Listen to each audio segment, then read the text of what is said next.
A lot of people are talking about the Mike Tyson Jake Paul fight. I figured I'd give my 2 cents on how I look at it from a biomechanical perspective. So first, a little bit of context. I grew up loving Mike Tyson, like a lot of people my age. I'm 47, and I played Mike Tyson Punch-Out as a kid on my Nintendo.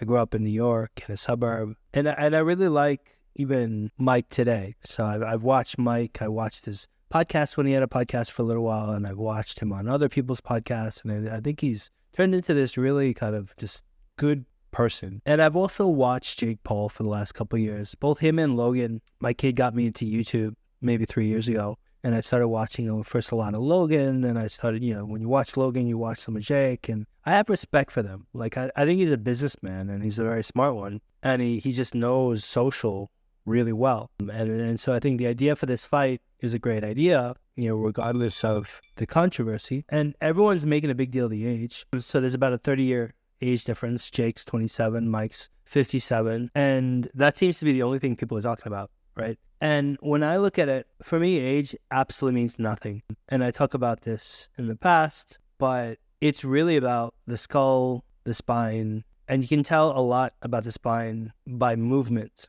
And you can tell a lot about the skull by, the angles and how inflated it looks. And I think Mike's still in very good shape, right? Both from how his skull and neck are holding up, as well as how he's moving. Like his spine and his soft tissue are definitely not in the shape that it was 15, 20 years ago. But that is, we call that age, but I see that as no, it's just these biomechanics. And if Mike knew what to do, probably in a couple of years, he could be even in better shape than when he was in his prime. And I think that it sounds crazy today, but in 20, 30 years, I think it's going to sound obvious. And if you compare Mike to some other fighters that are about his age, like Roy Jones Jr., Roy Jones Jr. is 2 years younger than Mike, but his neck and his skull have worsened much more than Mike and is visible. And so I think if it was Roy Jones Jr. getting in the ring with Jake, I would no doubt put my money on Jake. I think Jake would beat him pretty easily. I just want to make this point that I think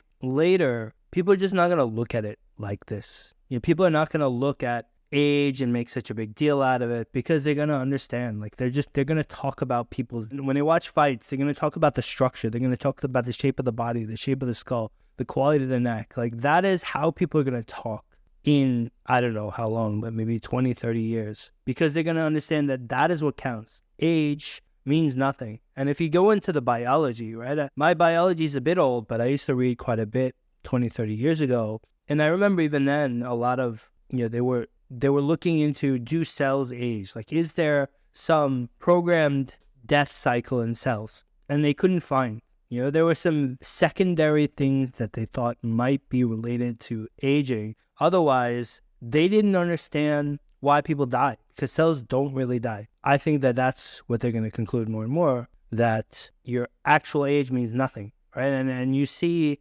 logically that almost has to be the case, right? There are people that are in their 90s who look and function much better than people that are in their 20s. And so if aging was truly programmed into our DNA, you wouldn't see that.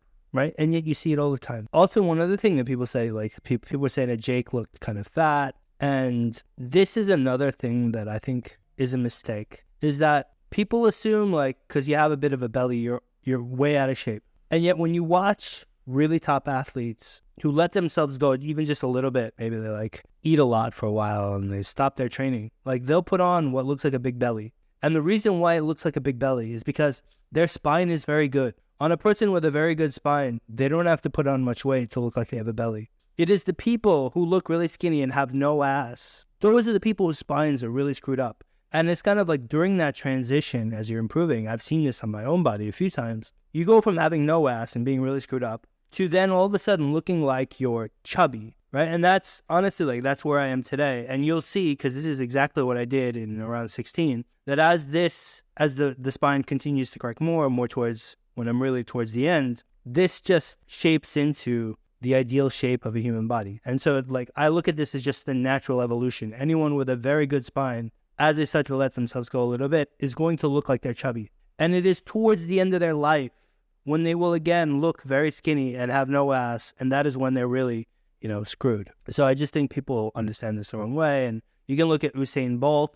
Usain Bolt is a good example. Amazing body, was the world's fastest man some years back. And, now there was a bunch of photos of him and it looked like he was fat. But when you look at the shape of the spine is still very good. So, it's not hard to lose a little bit of extra fat. And I'm sure he's just as fast. He's not as fast as he was, but I'm sure he's still extremely fast. So am I going to predict the winner? I honestly don't know. I think Jake has quite good structure, and his structure right now is better than Mike's. I think he moves better, and he's got, good natural instincts that I don't think require years and years of training in the boxing gym. Like, it's reaction, it is structural. And I think Jake's just naturally got some of that. But Tyson, of course, has a lot more experience, and that I'm sure will also play a role. And I do think, I think Jake might win, but we'll see. So last thoughts, I just wanted to emphasize about this age thing. There was this guy, Bernard Hopkins. I didn't really watch him too much, but he was famous for having fought until 51 years old. So he retired at 51, and he won his last title, or he held his last title at age 49, right? So here's a guy who was fighting at the highest level until age 51. That is because of the things that I'm saying, is that aging doesn't necessarily mean anything, right? It is, if you can keep your soft tissue intact, then you'll continue to maintain, your ability to fight at the highest levels. So I think in the future, I wouldn't even be surprised that if in 50 years you're going to have 20-year-olds fighting 70-year-olds, right? There's no handicap or anything. It's just going to be normal, because you're going to know, okay, a 70-year-old, as long as he kept his structure in place, he can be as quick, as powerful, as everything as a 20-year-old. And that's just going to be kind of understood, and we're not going to make these big deals of age differences, especially in things like fighting.